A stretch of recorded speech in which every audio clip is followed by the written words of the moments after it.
My name is Henry Chard. I studied Spanish and Journalism News Media, and I graduated back in 2013.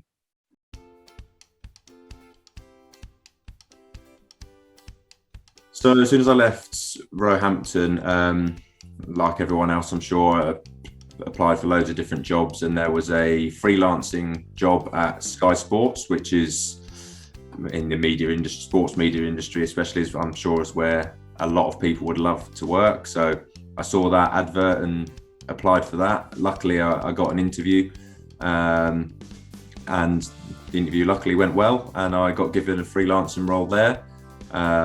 So I was picking up sort of odd shifts in the digital media department, doing digital video highlights and shows and red button events for Sky Sports.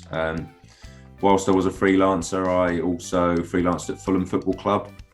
Again, it was just a role that I saw had come up, so I applied for it, and that involved travelling with the first team to cover games for the website and the social media channels, and covering training at the Motspur Park training base. Again, doing articles, video stuff, and also since university, I still am in the voluntary role with Ipswich Speedway, which is running their website, being their press officer, doing all their social media, basically everything media you can think of at Ipswich Speedway. I do that.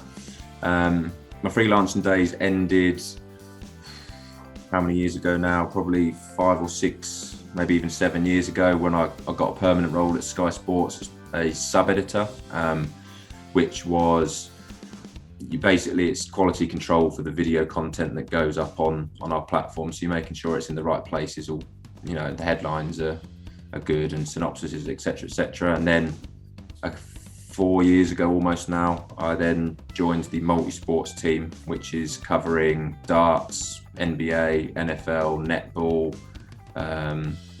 Irish football. So again, loads of digital packages for that online. So that's what I'm currently doing now.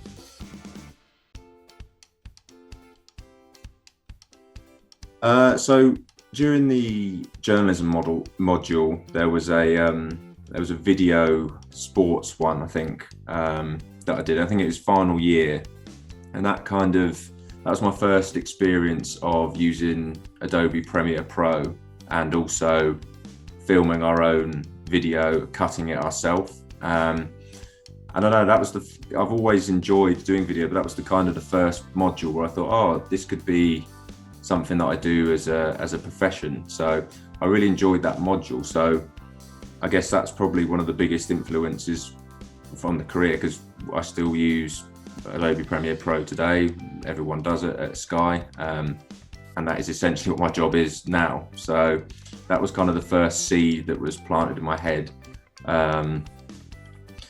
to do what I do these days. And it's probably not an educational one, but I was manager of Digby Lions at university. And whilst that might sound strange to say, oh, how's that influenced your career? But the skills you learn as a manager, I've brought into what I do today. If I'd have thought at university that I'd be managing a group of people, I wouldn't have thought that I didn't want to do it. But having to step up and do that gives you leadership skills.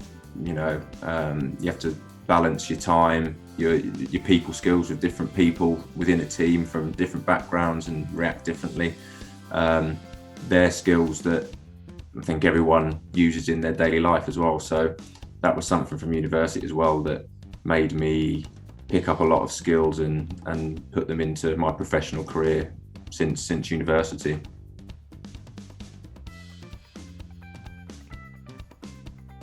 It's probably natural, but as you get older, you miss things more.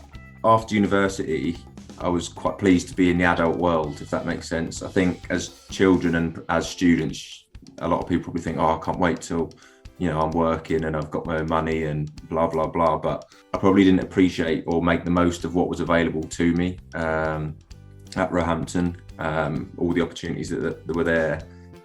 Kind of at uni, you have sort of a bit of a tunnel vision with, right, I'll do this work and then I'll go and do my part-time job, and rather than taking advantage of all the extra sort of classes and stuff that were available and the extra reading, stuff like that. Because when you're at university, you kind of think, oh, I'm not doing anything extra. But actually I look back and think, oh, I should have taken advantage of that. And as I've already mentioned as well with Digby Lions, I miss playing football with them, the social aspect of it. And also Roehampton it's a beautiful campus. So I do miss even just walking to a lecture and, you know, walking through the grounds was really nice.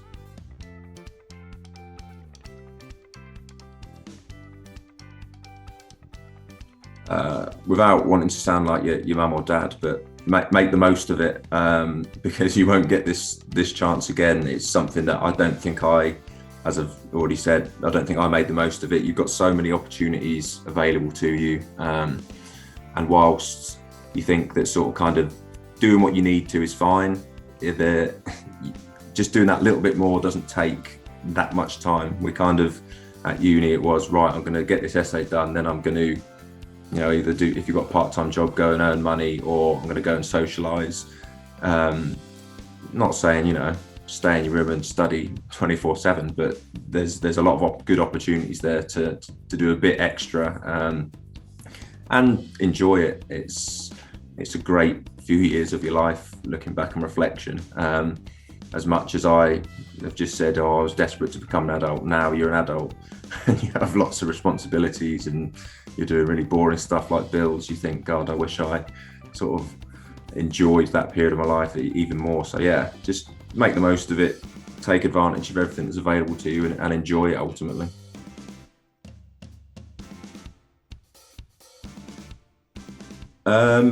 No idea where I'll be in 10 years, but I've still have the goal to work abroad. Having learned Spanish, I would love to live in Spain, and I support a Spanish football team called Osasuna, and I've been in contact with their media team for a good few years now, and I've done a bit of work for them, and I know that they're keen one day to sort of expand their English department. So I guess goal or dream would be one day, whether it's in 10 years or not, I don't know, to be working in Spain for a football club.